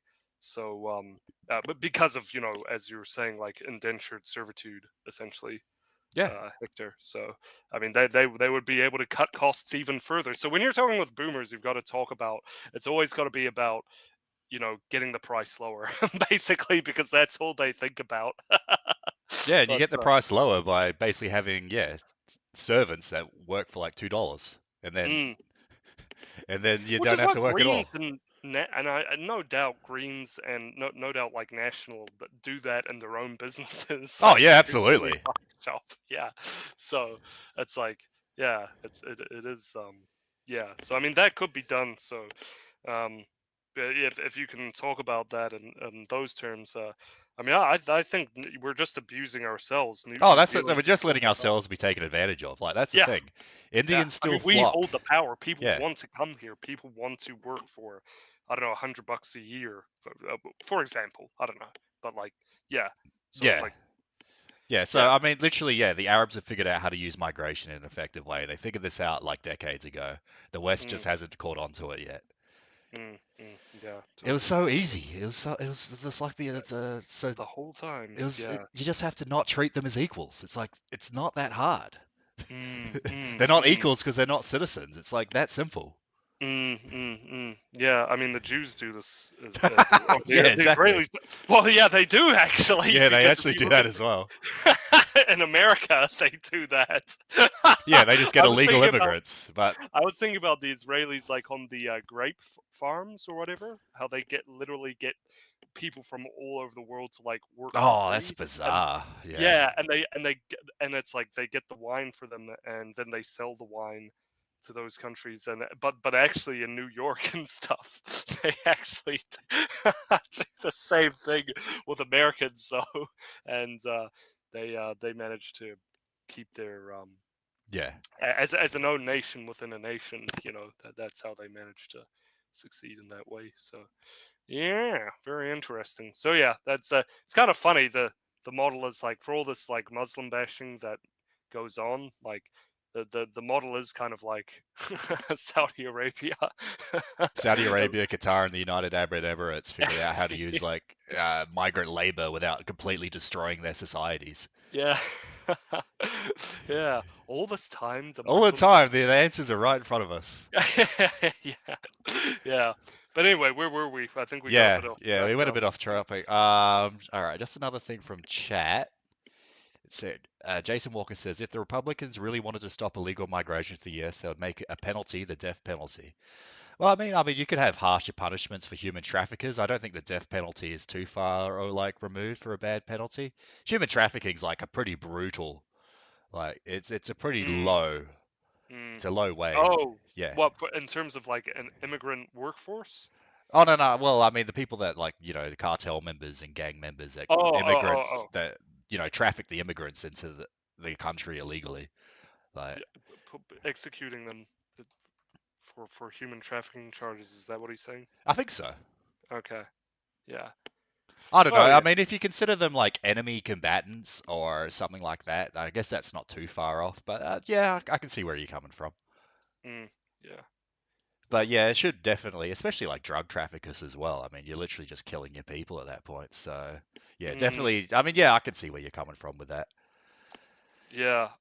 It's would be interesting to see how in the Philippines how Duterte, how he managed to. I mean that's a level of brutality that I personally wouldn't want to incorporate in my country, and I don't think Well, we don't New have the Zealand same would. level as, I mean, well, actually, the gangs here No, are we pretty don't. bad. I mean, I think Oh, to get rid of yeah. gangs here, that's a different one. You just follow what they did in El Salvador and just like actually arrest criminals. It's like, Mm. whoa, you can stop crime when you arrest criminals? Who would have thought?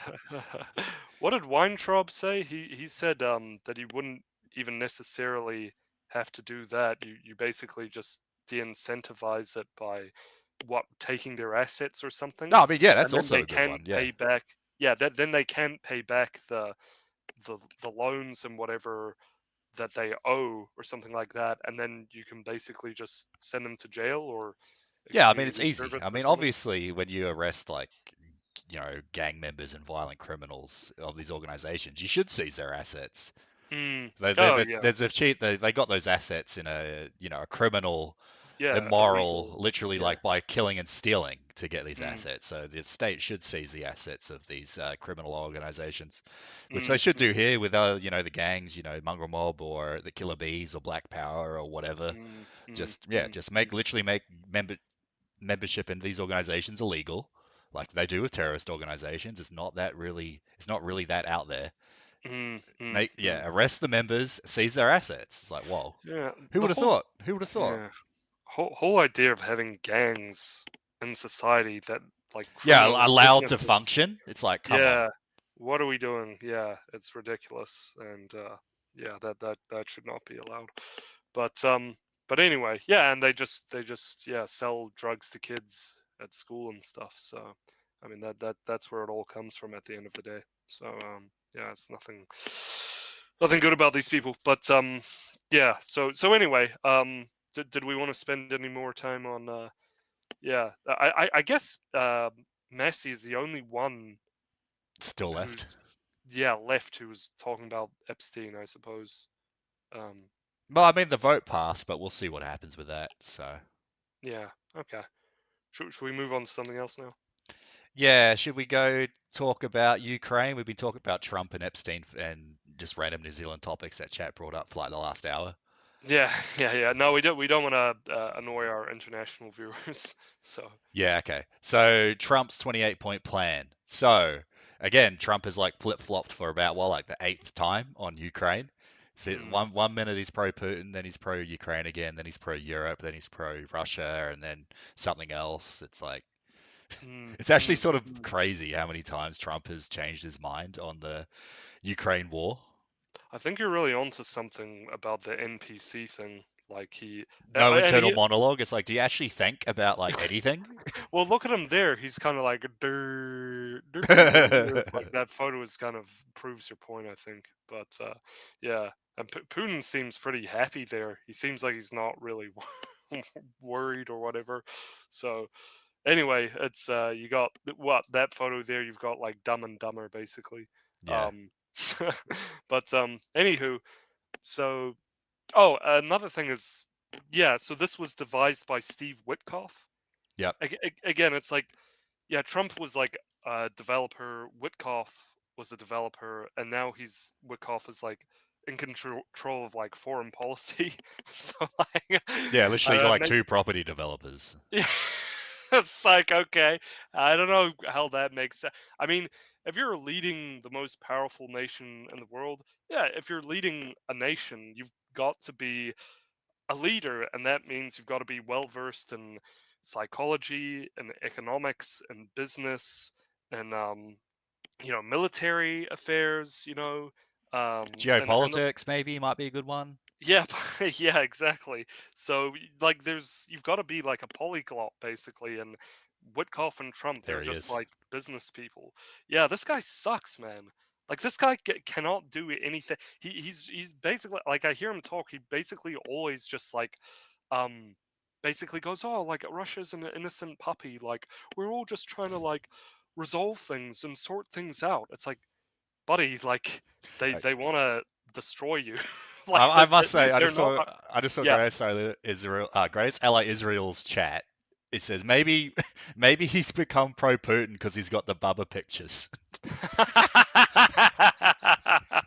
So Yeah, maybe Putin did have maybe the this Bubba this pictures. Bubba thing, is Maybe there's more to it. making. Yeah, it's starting to make more and more sense. I immediately dispense with that idea right away, but no, it's making it seem more likely actually. Maybe Putin does have the Bubba pictures. Maybe he does. Jeez, man, yeah. But yeah, should we go through? So I mean, that's the first mistake is having Steve Witkoff and Trump really. It's like, yeah, I Like, mean, if the foundation of your house is Steve Witkoff, it's not going to be a very strong house. So, no, I mean this. Yeah, I mean, It's like because they can only think of things as a business. They can only think of, oh, we're building a merchant empire, rather than, I mean, look, Russia and China, these are not merchant empires. They're more similar to like a feudal age, like a dynasty, like Oh yeah, of the absolutely. Tsars or the Han, Chinese emperors, like they're more like a they now they have like some modern technology and stuff, but their thinking is like medieval Yeah. thinking. Well, I Yeah, mean, China basically. literally has the idea that like the leader has a divine mandate. It's basically God's appointed leader of the Right, nation. So it's right, like the right. nation's there to serve the leader, and that's been the way for like Chinese culture since 3,000 years ago. Yeah, that's still deeply embedded in their thinking, and certainly in this new, the this new red elite, I suppose you'd call them. They want to dominate the whole world, which is why Russia and China are collaborating so closely to take Ukraine. But yeah, so it's the point is that like you can't get merchants, Witkoff and Trump, to deal with A what warlord, would you call basically. them? Yeah, a warlord. Warlords, Yeah, yeah. Yeah, yeah. The with actual statesmen, yeah. people who are warlord statesmen.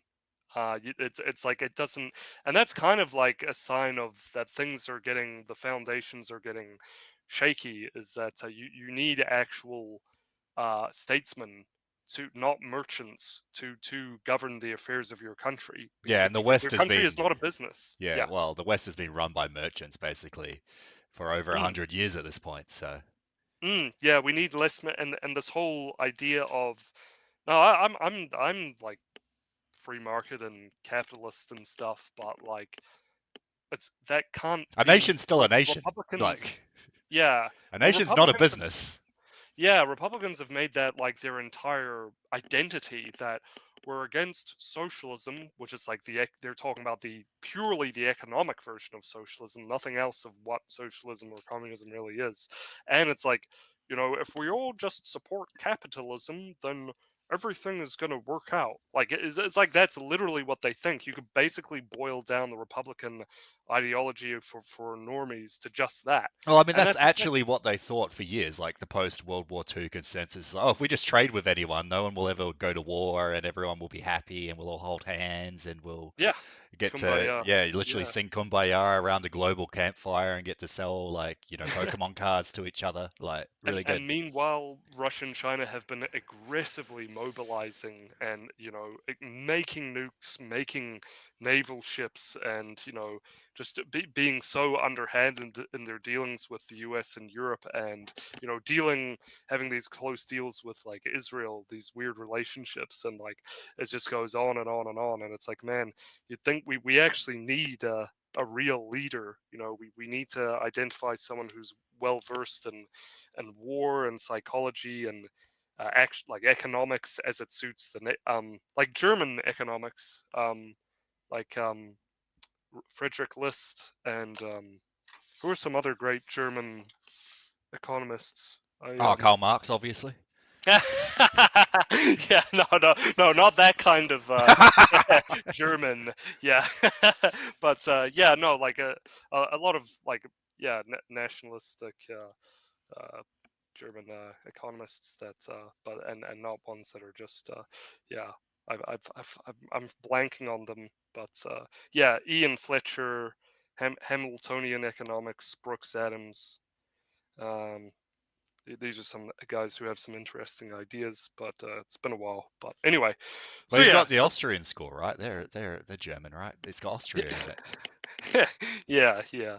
I Yeah, don't think. well, everybody will be German one day, but,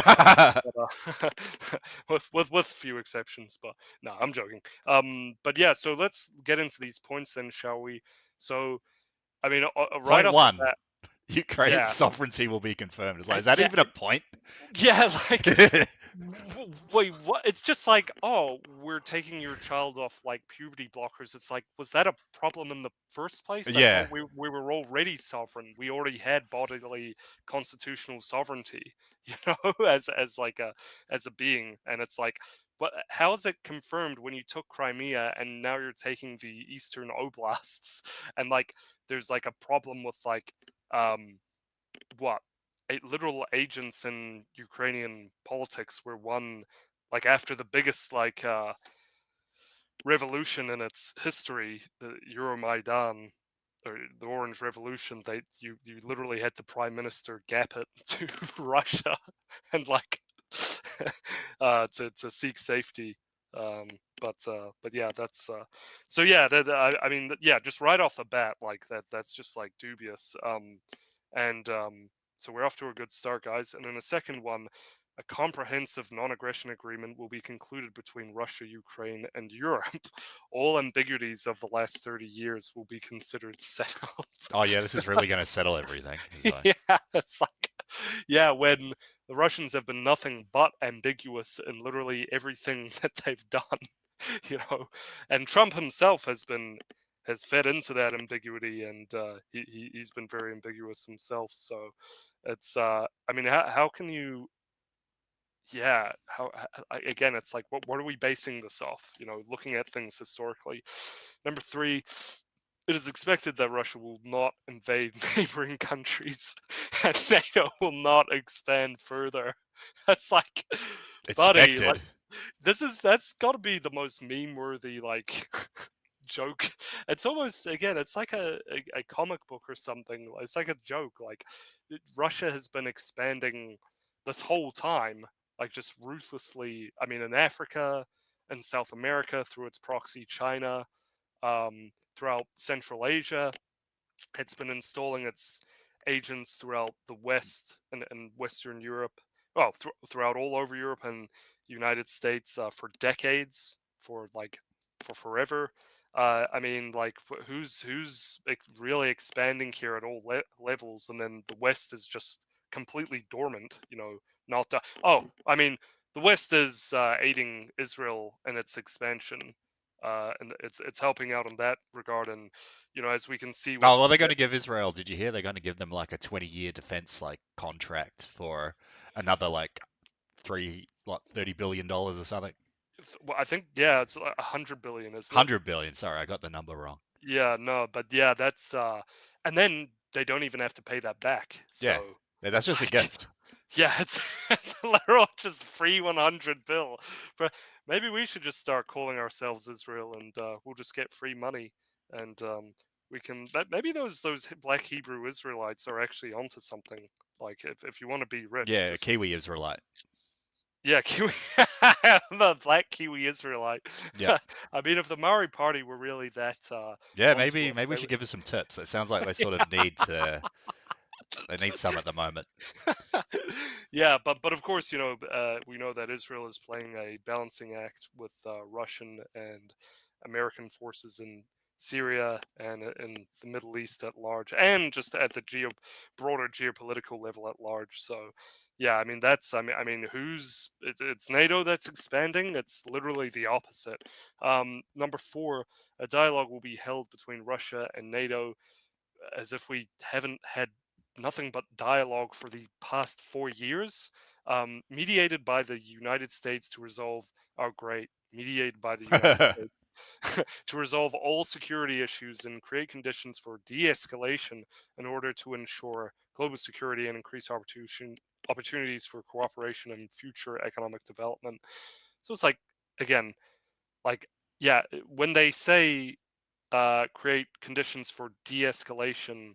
Yeah, again, this is all just uh, create conditions You have to to do make. that without NATO expanding. So Yeah, yeah, create conditions where Russia holds the upper hand. yeah. Basically, Russia and China has the upper hand, and they feel secure and that they can reestablish their failing economy and failing infrastructure to the point where they can ramp up their military again. Yes.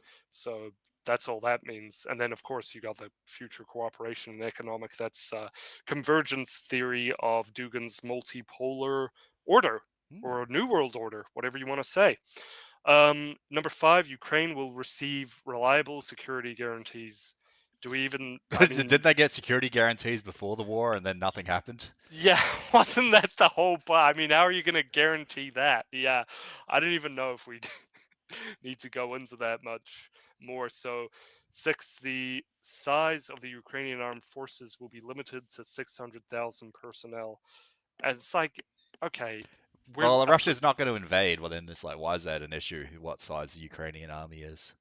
yeah, and it's just such an odd condition. It's like you're letting an enemy power that just invaded you dictate how much, like, yeah, how strong your army should be. It's like, what on earth? Like, Well, that's yeah, armed I mean, forces, this not is a army. So surrender. that would include like National Guard and stuff. So Yeah, that's not even just the army. So it would be a small army. You'd have 200,000 people in the army, like yeah. 200,000 in the like maybe 300,000 in the National Guard, and the rest would be like Air Force and drone force and stuff like that. So, Mm, mm, and mm, whatever else they need, like intelligence. So the army itself is only going to be like 200,000. So it's going to mm, be like basically pre-war levels. Yeah, because Although I think, once you yeah, count National Guard, I think that's actually pretty close to the Ukrainian pre-war levels of armed forces personnel. no, really, Yeah. okay, interesting. Okay, yeah. So, although I think for judging by how this war has gone so far, I think they should actually put the number of Ukrainian personnel to lower, actually, um, seeing as how they've fared so far. But Mm. anyway, number 7, Ukraine agrees to enshrine in its constitution that it will not join NATO, and NATO agrees to include in its statutes a provision that Ukraine will not be admitted in the future. Yeah. So that is yeah, I mean, yeah. Well, what do you have to say? What do You you can have think a about that? security guarantee, but as long as that security guarantee isn't NATO, so I just don't really get it. Yeah, exactly. Exactly. Well, so what security? Yeah, again, It's like that's the what is perfect the way to put it. security guarantee? Yeah, exactly. Exactly. 8, NATO agrees not to station troops in Ukraine. So does that mean any NATO country or like the organization of NATO itself under a NATO umbrella? Like, Yeah. so you have Yeah. security guarantees, but also no country in NATO potentially can't even station troops in Ukraine to secure, secure its guarantee its security. Yeah, yeah. And look again, number 9, European fighter jets will be That was just like, what? Why's that even there? yeah. That's like they're already Yeah. in Poland, so Yeah, yeah. It's just they're really, really clear about them not to dismantle the size of their armed forces, and that there's like they agree not to be in a commitment with NATO. And all of this, they really like. We don't want to invade in the future, though. We just want all this like economic and business like collaboration, but you just have to get rid of like your whole army, and we're not going to invade. All right, like yeah. it's just like we know what you're planning. What the like this all suits you and one that would suit you in one particular avenue, which is an invasion in the future of Ukraine. Like this is just retarded. Like how dumb. Well, there is again. We are dealing with Witkoff and Trump, so Dumb and Dumber, right? Hmm. Okay, so number 10, the U.S. guarantee. The U.S. will receive compensation for that guarantee if Ukraine invades Russia. Yeah, if Ukraine invades Russia, it will lose this guarantee. If Russia invades Ukraine, in addition to a decisive coordinated military response, all global sanctions will be reinstated. Recognition of the new territory and all other benefits of this deal will be revoked.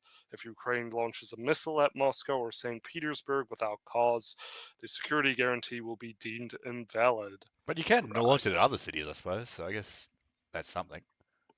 Yeah, I'm sorry. What did you say? You can still launch it at like Kursk or something, I guess. Like Yeah, it's just yeah, Moscow or true. St. Petersburg for some Yeah, reason. where all the elites are. Just Yeah, don't launch it basically, at yeah. we don't care. We don't care about the Russian people. You can launch a missile at them. You know, but yeah, just not us. 11. Ukraine is eligible for EU membership, and it will receive short-term preferential access to the European market while this issue is being considered. Okay, this one's funny because it's like the EU wasn't even consulted about this. It's just like, yeah, Mm, yeah, they're just it's adding stuff about the EU when this is literally a deal that the United States wrote without like mm, consulting anyone yet. mm. Well, yeah, I mean, yeah, that is weird. I mean, Ukraine was independently going to go I was to the already doing EU. that. I was already Yeah, trying to go towards EU membership, and that's the whole reason why the original invasion happened. happened Yeah. in 2014. Yeah, but might I add, to be clear, without the guidance of the United States overseeing that process, it was entirely their decision that they Well, wanted to. yeah, I mean the president was elected, and they had previous presidents that were elected in as like pro EU candidates, and then they flip-flopped, and then basically they got ousted out of parliament by popular protest. Hmm. Yeah, right. Yeah, they. I mean, it's funny. Most people will mention the Victoria Nuland call, but it's like, yeah, I'm actually gonna ask people to listen to the Victoria Nuland call because there she quite clearly shows that she doesn't care that you know which way Ukraine went Hmm. either way. So there was no overseeing of that by the U.S. So um, yeah, it's so ridiculous. So where were we? 12. A powerful global package of measures to rebuild Ukraine, including but not limited to the creation of a Ukraine Development Fund to invest in fast growing industries, including technology, data centers, and artificial intelligence. The United States will cooperate with Ukraine to jointly rebuild, develop, modernize, and operate Ukraine's gas infrastructure, including pipelines and storage facilities. Joint efforts to rehabilitate war affected areas for the restoration, reconstruction, and modernization of cities and residential areas. Infrastructure development, extraction of minerals and natural resources. The World Bank will develop a special financing package to accelerate these efforts. Again, the World So, Bank wasn't actually consulted when when like Witkoff wrote this. He just put that down, yeah, which is sort of wow. funny. Yeah, you're just gonna do it. Like, yeah, just go ahead and KFC will they'll They'll give everyone a set free up. chicken wing. Yeah, it's like, "Oh, what?" Colonel Sanders is like, what? When was I asked? Like, Yeah. yeah, okay. Anyway, Also, I think that it's is silly. interesting that they're going, there's going to be joint Ukraine, United States gas and oil infrastructure. It's like they're giving up 80% of their like gas and oil if Russia annexes the Donbass. Like, And the minerals too. yeah, Yeah, so that's like a hugely important. It's not like, so again, like, yeah, that's a good point because like, given how Trump and Witkoff thinks the deal will go, that is, they think that the U.S. and Russia jointly will benefit from the exploitation of those resources in eastern Ukraine, which they think is like, oh, that's a good deal. But it's like, well, again, do you have that guarantee, or mm. and also it's like that should be Ukraine's, or it should be the United States, not Russia's. But which Zelensky offered that up earlier. So why does Trump suddenly want it to Yeah, go that was to bizarre. It's like the Ukraine deal was actually sort of like a good deal for the United States. Like, yeah, if you support Ukraine during their military, when the war's over, you get 50% of like royalties from any yeah. extracted resources. Like, well, that's actually sort of like a really good deal. So Yeah, there's, literally Trump's first like week in office, like when he was first in, like Zelensky offered him that deal. Like, look, mm, if you help us like beat them back, like you can have access to this. Like, we're giving it to you, and plenty of other stuff. And everybody was like really optimistic. Oh, that's great. Like, this is a great way forward. But now it's like, oh, now you want like to surrender to Russia, and you want to yeah, and you can like still get half the yeah, resources. half the resources. So it's like, actually, like, okay, hold on, Trump. Like, it's actually you who's turning down all the good opportunities, like, and in favor of Russia. Like, it's just like, it's actually you, Trump, who was neglecting these you know opportunity for peace and stability in the region. So it's, again, this is like just more examples of U.S. Russian convergence that is being led the way through through his administration. And I mean, these pro-Israel people, they don't see it. They don't see how Israel is enabling BRICS. Team Israel is enabling Team BRICS, Mm. and they don't understand that Israel looks out for itself primarily, but if they were to pick and choose between the US and Russia and China, we can see quite clearly that they pick Russia and China over the US every time. So there you go. At least as we can see historically. That is, or at least, yeah, the oligarchs. So yeah, that's what we're dealing with. But I don't know if you'd qualify that in any way, Hector. But anyway, 13, Russia will be reintegrated into the global economy.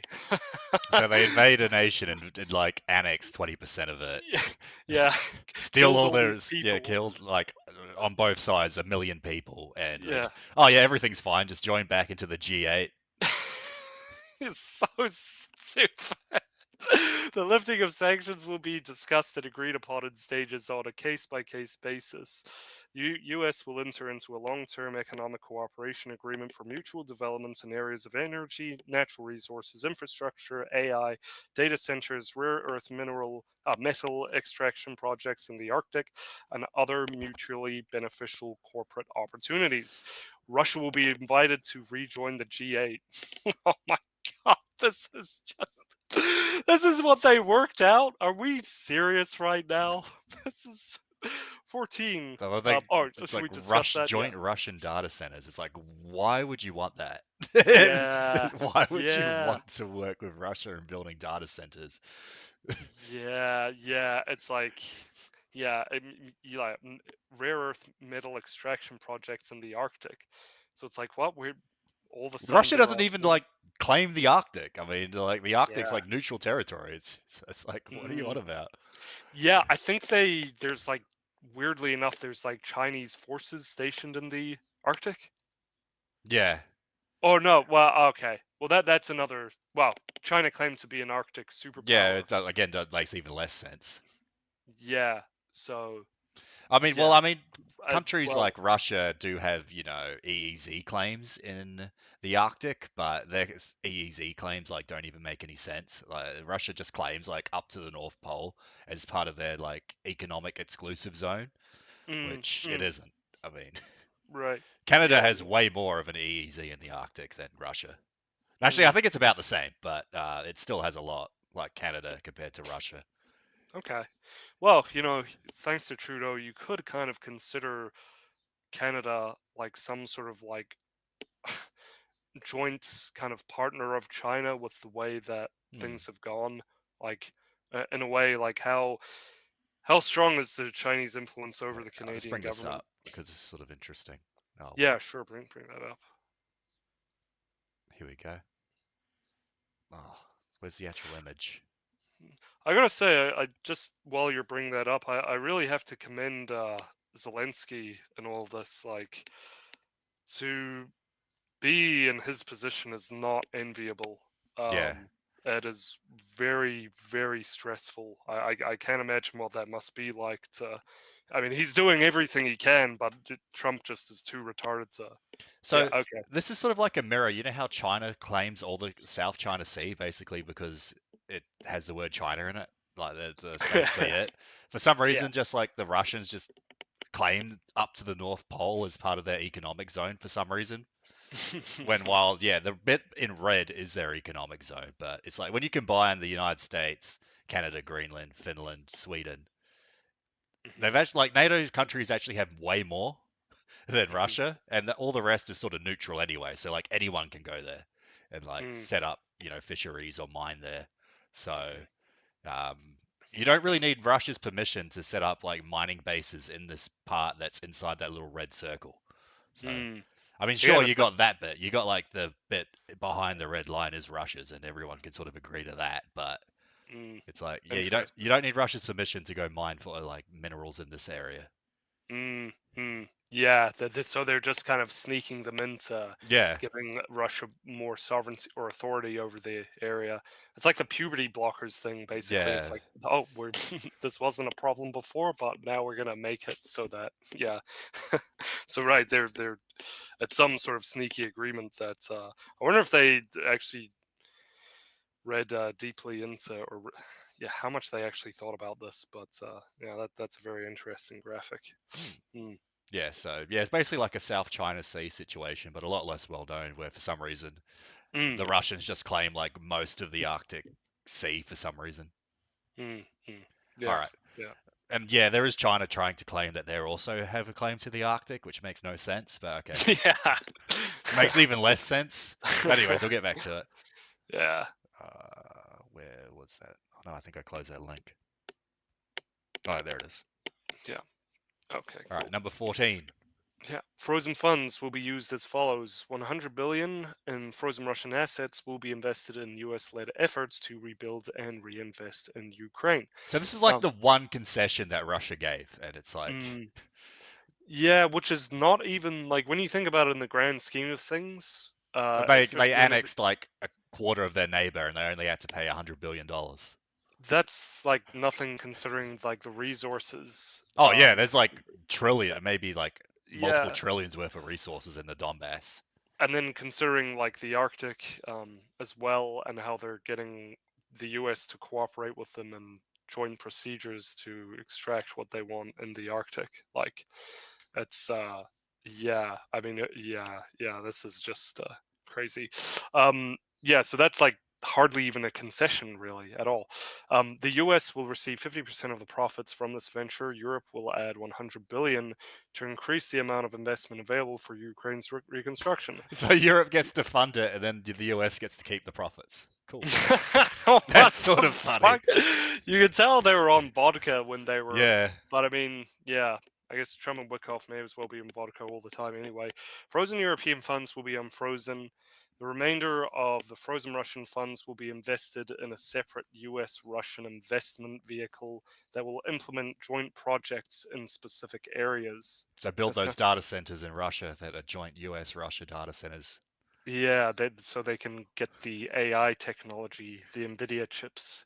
The fund, this fund will be aimed at strengthening relations and increasing common interests to create a strong incentive not to return to conflict.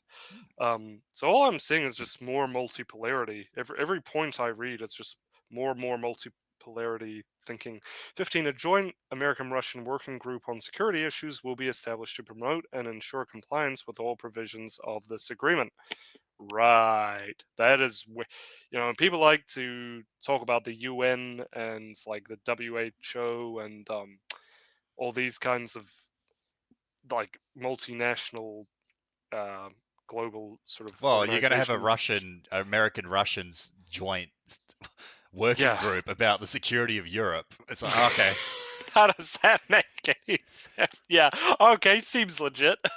16. Russia will enshrine in law its policy of non-aggression towards Europe and Ukraine. What So you know about how that. what about Central Asia? Is that Oh yeah, or Central Asia, and it's also like, yeah, we know how that worked out last time. We definitely trust you with that. You know, yeah. Putin's like, yeah, I don't want Ukraine. I'm not interested. Like, it's Well, like I mean, he literally said, they literally had a agreement after the fall of the Soviet Union that yeah, America, the UK, and Russia would respect Ukraine's what is it, territorial integrity. Well, yeah. that didn't happen. Yeah, yeah. So, yep, seems legit again. 17, the United States and Russia will agree to extend the validity of treaties on the non-proliferation and control of nuclear This weapons. one's just stupid. It's like this doesn't even really have to do that much with Ukraine. It's just like America's like losing the nuclear race because countries Mm, like China and India are building all these nuclear weapons, and so is Russia. And the US is just sitting there going, "Oh, we got all our Minutemen that we can't even put all the warheads on." yeah. Just like they're gimping themselves with the START treaty, and that's like only tangentially related to Ukraine. Yeah, yeah, it really is. Yeah. No, that's one of the things that's actually very worrying. Yeah, They START they does have, not benefit the US at all. Like the US should have never even signed it in the first place. The yeah, START one exactly. treaty. Yeah. 18. Ukraine agrees to be a non-nuclear state in accordance with the Treaty on the Non-Proliferation of Oh, like Nuclear they were Weapons. before the war. Yeah. Yeah, yeah. Yeah.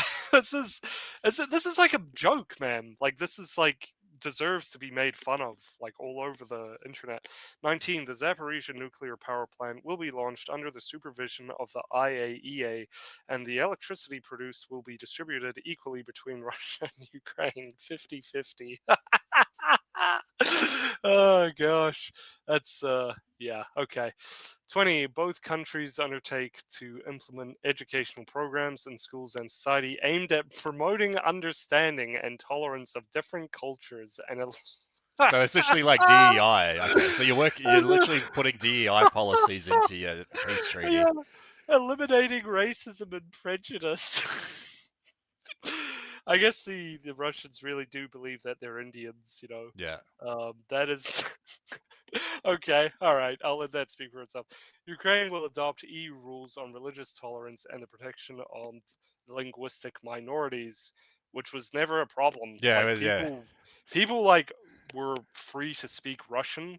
Like people can speak whatever language they want. There's just like literally some media rules where a certain percentage of like Russian public broadcasting has to be in the Ukrainian language, like 80% or 70% or something, which is like literally what other European countries like the Netherlands and France have. A certain amount of mm, programming has to be in French or Dutch or whatever. mm. So it's wow. Kind of like our country Yeah. actually, but like, it's like yeah, it's like oh gosh, so oppressive. You're like yeah, it's so ridiculous. And actually, as a consequence of this war, people who were Russian speakers are now No, I mean stop. Zelensky's like a Russian speaker. It's like, come Yeah, on. yeah, right. Yeah, yeah, good point. And he's even on Hmm. TV saying like, oh, you know, there's no problem. Like Russian speakers and Ukrainian speakers, like we're all like brothers or something like that. I've seen him in different segments like talking about that, and yeah, also like people who were Russian speakers, like now they're like en masse. They're all saying like, yeah, we hate this war and we hate what's happening so much that we're never gonna speak like our native tongue of Russian again, and we're gonna learn Ukrainian and Hmm. speak only in that language basically. So yeah, it's kind of like how I guess like a lot of Hispanics when they came to America, they were so like found communism so abhorrent. They were like, only Yeah. English in this household, only English, no Spanish. But things have changed since then, of course. 20. Both countries undertake to implement educational programs in schools and society aimed at promoting understanding Yeah, and you already tolerance. read this one, Oh, by the way. fuck. Oh, Yeah. sorry. Both countries will agree to abolish all discriminatory measures and guarantee the rights of Ukrainian and Russian media and education. All Nazi ideology and activities must be rejected and prohibited. What? Like, what? So, like, pretty much to them, like, everyone's, like, Well, I mean, looking yeah, at Russia just Russian. calls everyone like a Nazi or whatever. Yeah, So I wonder just what like the the actual, left. yeah, I wonder what the definition of that would actually be. Yeah. So yeah, that's yeah. And then 21 territories. I think this is the last segment, right? Yeah, oh, No, excuse me. there's Oh no, 28 there's points, more. remember? 28 points. Oh, should we just blaze through these? Are you cool Yeah, with that? so this is an important one. Yeah, 21 territories. Crimea, Luhansk, and Donetsk will be recognized as a de facto Russian, including by the United So States. pause it there. It's like, look at all, there's still massive areas of Donetsk that Mm, Ukrainians control. I mean, where's like a full map? So they mm, literally have to give up all that area there mm. and That's other crazy. regions like other regions of Luhansk as well. So Mm, and mm, yeah, well, I mean they already own all of Crimea, so they have to give up, a third of the Donetsk region mm, that Ukraine still controls. mm. Yeah, ridiculous. Kherson and Zaporizhia will be frozen along the line of contact, which will mean de facto recognition along the line of contact. Okay. Russia will relinquish other agreed territories it controls outside of the 5 regions. Which is like barely anything. Yeah, which is, like nothing.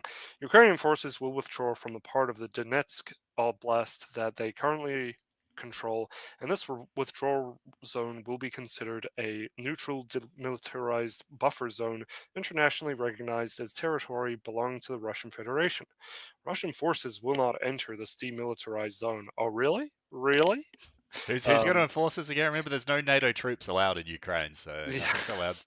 Yeah, you're pretty much, only like How are you it's going to enforce a DMZ without any like peacekeepers? yeah, like but Russian peacekeepers, right? Russian peacekeepers will oversee that. Yeah. 22. After agreeing on future territorial arrangements, both the Russian Federation and Ukraine undertake not to change these arrangements by force. Oh, you mean like before the whole war? Any security guarantees will not apply in the event of a breach of this commitment. Right.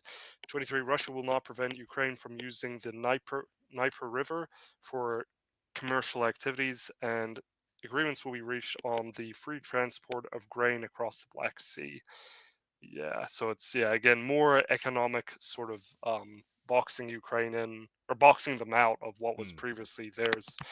24. A humanitarian committee will be established to resolve outstanding issues.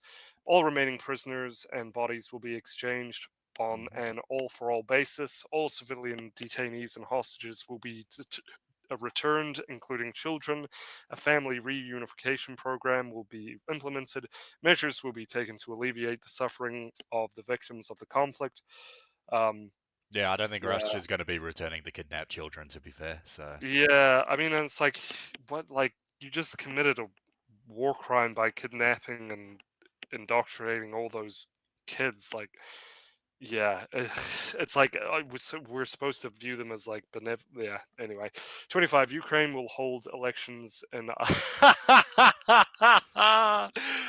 so much of this is just laughable, man. So much of it. It's like they talk it's like, directly oh, to we're going through Putin. this like massive peace process and have to rewrite our entire constitution. Let's have like an election as well. Yeah, let's just 26. All parties involved in this conflict will receive full amnesty for their actions during the war and agree not to make any claims or consider any complaints in the future. 27. Yeah, sure. 27. The agreement will be legally binding. Its implementation will be monitored and guaranteed by the Peace Council, headed by Oh, why's President. Trump always putting himself at the head of these peace councils? It's like this one and He the just Gaza likes one. to feel important, I Yeah. guess. It's like, because after how Is Tony everything's Blair going to gone, be in this one too, or something? yeah, Like, yeah, maybe we could have like Osama maybe we bin could get Laden. Jacinda on it or something, or like Yeah. Justin Trudeau might as well. Yeah. 28. Once all parties agree to this memorandum, the ceasefire will take effect immediately after both sides retreat to agree to the agreed points to begin implementation of the agreement. Yeah. So there you go. There's your 20 points, or 28 points. Mm. So basically, yeah, it's just like a surrender. Like Ukraine Yeah. needs to surrender, and that's the deal. There isn't a deal. The deal is Ukraine surrenders, and Russia gets basically everything they want. Everything. Except like $100 billion that they give $100 billion to the United States. Which isn't even, considering the whole thing, that's not even a concession. And then also Europe, for some reason, have to also pay $100 billion to the United States. Yeah. It's like, what? That's on literally, earth? that's the one concession is, $100 billion, and you've annexed a quarter of your neighbor's territory and killed like 1 million people. Yeah. That's it's laughable. It's truly laughable. But the scary thing is that, I mean, Witkoff and this is the idea, the agreement that they worked on. So it's like, what again? It's like, what exactly is going on here? What, like, do these guys have like no? Are they really just retarded, or like who else is really? I mean, because it's really just like, who are their advisors? Who's advising them, right? Because they would be well versed, presumably. You would think at least that they would be the ones who are actually well versed, and they're just advising Trump and Witkoff. So, what actually is going? What actually is the deal here? I mean, You have Rubio talking about multipolarity. Yeah. You have J.D. Vance, who was like basically a Belt and Road Initiative shill for BRICS. You have, I mean, I could go on and on. I think people get the drill, but But yeah, yeah. I mean, literally the points speak for themselves. Ukraine needs to surrender, and then Russia promises this time to not invade anymore. Mm, While at the same mm. time, And there aren't any Western troops to even enforce the peace agreement. yeah, It's yeah, okay. yeah, cool. Yeah, like because Russian promises are so reliable. Yeah, Yeah, fucking hell. Yeah, so yeah, just totally ridiculous. I think this is just serves as more ammunition for the Democrats in the midterms.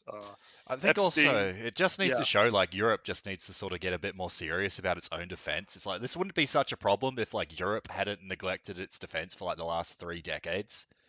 I'm glad you brought that up because I just think that like Europe is the future at this point. Like I just don't see. Yeah, I think it has to be Europe, man. I think it has to be Europe that really has to innovate and drive its, you know, continental security initiatives and like get its industry back, get its economy back, and thereby its military. Yeah, it has to. I mean, the U.S. between the Democrats and the Republicans, they're just too. I mean, in terms of their foreign policy, they're only interested in Israel, by the looks of it. It's even doubtful how this administration would respond to Taiwan. I mean, people can debate that, but the rhetoric, at least, is Well, not. Japan's having like stronger rhetoric on Taiwan than the United States. It's sort of interesting. Yeah, that is interesting. Yeah, it's and even like Korea and Japan have lost faith in the U.S. as they're building their own. I think Korea has moved its going projected to move its military spending up from 2% to 3.5, which it's Yeah. kind of like you kind of need 5% to Especially if you're really. like can't really rely on any allies. So Yeah, I think like the problem is of course like nobody wants to be in that, like they don't want to be the party that is responsible for military spending, especially in times of recession. And it's like, but it's like it just you gotta you gotta do this. That all the signs are there, that all the indications and warnings are there that that they are the Russians and the Chinese are on the move. They're doing everything they can to expand, and through their proxies too in South America and Africa. Um, so yeah, this I mean, yeah, well, it's like no one can really rely on the U.S. and this was like part of tr- assuming Trump is, yeah, well, like given what we know about Trump, like his tariffs, the trade oh, deals, like yeah. this I is mean, all served tariffs to tariffs just are a really great tool that can be used in some situations, but we've mentioned this before. But he just decides to like tariff like literally every single ally, and yeah, like tariff the natural resources that American industry needs. It's like, yeah, what are you, silly? It's like you shouldn't be tariffing like copper and coal from like Africa, because yeah, it's like you've got to yeah, use those resources. The Africans aren't using it, so yeah. just take them and then use them in your own industry. Exactly. So much tomfoolery, man. And it's all just based on these assumptions of, without actually reading into history and reading into, how just how like life works, like just how things work. But of course, when you bring that up, you're a big meanie, or something like that. But yeah, it's like, yeah, so I mean, it's this Trump is helping to diverge all of its former allies away from the U.S. and so it's like kind of every person for themselves now. Um, it's very silly, very silly. Um, Greatest Ally but Israel in chat says, does this mean vodka will be cheaper again? Yeah, I guess so. So there's the benefit. That can be 0.29. that's like the only thing like consumer export that Russia is known for is like vodka. Yeah, I know. Rest of the world's like it's kind of, yeah. So that's maybe that's 29 points. Um, yeah, what else I want to say about that is, yeah, I don't know how this is going to be received. Like, this has to get through Congress, I assume. Oh, it depends, mate. It depends if like Zelensky and the Ukrainian government just do it because the Ukrainian Yeah. government's like having this they're having like a massive like scandal with corruption, which is you're like, yeah, I mean that's Mm, important because there are still a lot of corrupt leaders within Ukraine. yeah. So, yeah, there's a lot of like there's like a domestic crisis going on within Ukraine. So maybe they're and Europe's obviously not stepping up to the plate because they've neglected their own defense spending for decades. So maybe they Mm, might be getting to the point where it's like, well, it's like we don't really have a choice. mm, yeah, this is really foreboding stuff. Yeah. Yeah. Well, hopefully they make the right choice. But But yeah, losing yeah. like US support would be pretty devastating. So it it Yeah. is it is a tough one anyway, because Europe is just not in the position to step up and take that role of providing the equipment and weapons and support that Ukraine would need to actually win the war. Like they're not even Mm, close. yeah. And I mean, yeah, I mean, Russia can, and China, and the rest of like, they can just keep funneling like Indians and like Central Asians and Oh, I mean Africans. they're already getting like North Koreans and stuff in there, so it's Yeah, like that they're yeah. like they're not going to run out of troops. Like that's the thing. People go, oh, like Russia's going to run out of troops because they keep losing so many. It's like, well, Russia itself has like this massive population of an underclass that it can just conscript, let alone like the North Koreans, let alone like the Africans and Mm, Central Asians that it can get from outside its borders. So yeah, yeah, yeah. I mean, huge fecundity, so huge the biomass that they can yeah, employ. Yeah, just like Tyranids or something. yeah, But basically. All right, yeah. should we move on? Anything, any sort of last things you want to mention there? Yeah, just that is completely laughable. I think, Yeah. yeah, yeah. But anyway, what's this? Oh, it's P- just, I mean, yeah. it's like this is going on, and like the European leaders still haven't even really put out a response yet. It's like this deal's been out for a couple days now, and it's like they're just having phone calls. Mm, It's like, mm. Yeah, PM call with President Macron of France, Chancellor Merz of Germany, and President Zelensky of Ukraine, 21st of November. Yeah. So it's like, yeah, I mean, they should have been prepared, as soon as Russia yeah, invaded. yeah, I know. If there were any illusions before the invasion of Ukraine, It's like like, well, they should have during been the prepared invasion. during like the invasion of Georgia, right? Like Well, 2008. yeah, yeah, exactly. Wow, and seeing like how there've been, I mean, there were so many. It's like, what does it take for these people to like think? I don't know. it's yeah. I mean, it's clear. I mean, you would think like they would have all eyes on the U.S. and just yeah, just see how like wrong things are. But I mean, yeah. Anywho, um, Yeah. so So, what was yeah? So that yeah, we'll see. Do we know anything that was no, not discussed? really. Like, I was trying to find stuff, Just they had but a phone call. they had a They had phone a call. Zoom call. They had a Yeah. Zoom call, and like, there's basically like no sort of public response yet, which is a bit concerning, I guess you could say. So it seems Mm, like, well, because Europe, again, like Europe just has more problems of its own making. They have like a terrible mass migration problem. They are destroying their own industry. So just because they mm, like literally shot themselves in the foot, they actually can't support their allies anymore, mm, let alone mm, like their own state of defense industry. Like Europe has like so much self-inflicted wounds, it's actually sort of ridiculous. mm. Yeah. Yeah. That's crazy. That's crazy.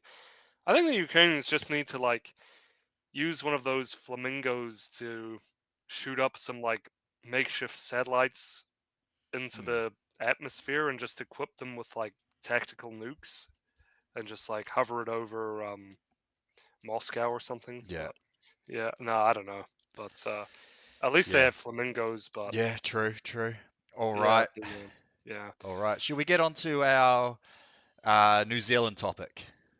yeah, sure, yeah. Well, I mean, we already sort of talked about it, right? The record number of people leaving New Zealand. Again, Mm, you've had a net of, you had a gain of, yeah, 42,000 people leave the country. So mm. that's, sorry, let me Look just at look her at these face. numbers.